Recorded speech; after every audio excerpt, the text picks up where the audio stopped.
Je suis allée dans les wagons sous la terre, car quoi de plus normal aujourd'hui que de s'enfoncer sous la terre, et j'ai emprunté la ligne 1. Cette ligne est très claire, il y fait plein jour, un jour jaune et froid.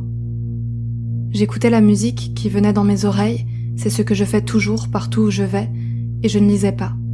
Je dansais avec les jambes, les mains et la tête. Parfois, je relevais les yeux, je me disais « Y a-t-il quelqu'un ? Oh, y a-t-il quelque chose à voir ?» Et puisque c'est rarement le cas, parce que les gens se sont détournés de toutes parts, j'ai fini par presque abandonner. Je suis arrivée à Nation sans rien faire, juste en me laissant traîner. J'ai traversé d'autres tunnels jusqu'à me retrouver sur la ligne 9. Je n'avais que 4 stations à faire, alors je suis restée debout. J'ai levé la tête et j'ai croisé le regard d'un jeune homme en face. Il était adossé contre le vitre sale du métro et tout de suite j'ai su qu'il me regardait vraiment, ou plutôt qu'il voulait me voir et surtout qu'il voulait être vu. Vu de moi ou vu seulement, difficile à dire. Je suis restée dans ses yeux et puisqu'il gardait les siens vissés dans les miens, j'ai su qu'il irait comme ça jusqu'à la fin. 1 station, 2 stations. Il avait sa musique lui aussi, il était habillé avec beaucoup de couleurs et il était assez grand, plus grand que moi en tout cas. Je me souviens de son écharpe énorme, avec du blanc, du jaune, du bleu aussi, peut-être du rouge, et de ses baskets.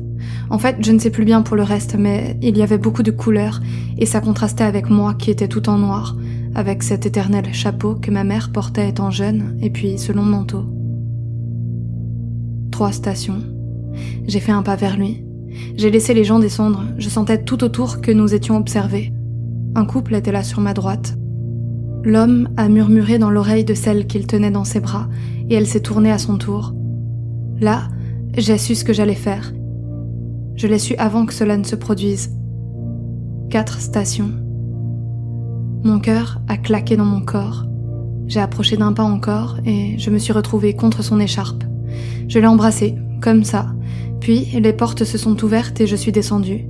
Il m'a suivie et nous avons marché côte à côte, sans un mot, le plus naturellement du monde. Nous nous sommes souris un peu, et nous avons pris l'escalier mécanique sans nous quitter des yeux. La lumière changeait. Nos visages se teintaient de jaune et de brun qui couraient sur nos joues, et le vent faisait voler quelques mèches de ses cheveux châtains dans l'air pollué.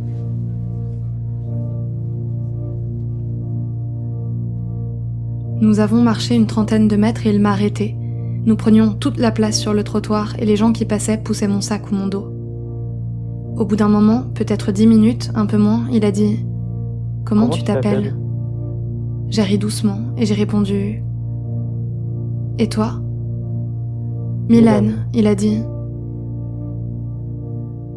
Puis, il y eut un silence à nouveau et j'ai pensé que tout cela était tout à fait simple.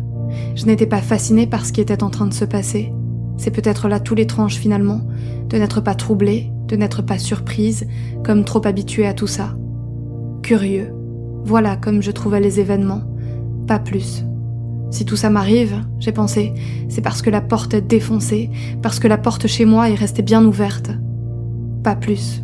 Et alors que je pensais m'en aller, faire quelque chose, des courses sans doute, et que je pensais à mon frigo triste et vide, il a dit « Enchanté ».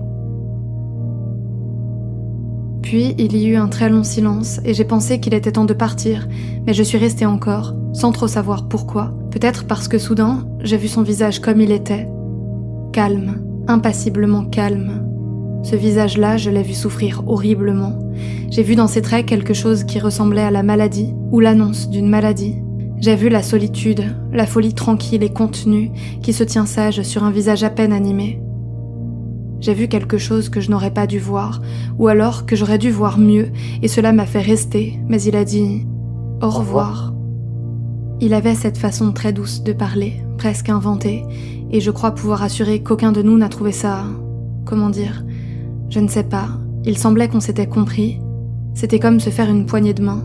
J'ai dit au revoir moi aussi, et j'ai reculé.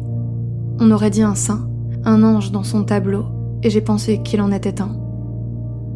Ses yeux me suivaient, j'ai croisé des regards en me retournant de ces hommes qui pensaient que mes yeux voulaient les leurs. L'un d'entre eux m'a suivi jusqu'à chez moi, à bonne distance, et il a guetté à ma fenêtre pendant plus d'1 heure. Il était là, il regardait chez moi et j'ai fini par me cacher, attendre dans l'ombre. Attendre attendre qu'il s'en aille. Quand j'ai vérifié à nouveau, je ne sais pas, 30 minutes plus tard, il avait disparu.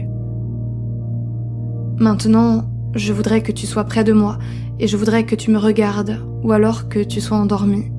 Seulement ta présence suffirait à me rassurer. Il n'en faudrait pas plus que ton corps allongé près du mien.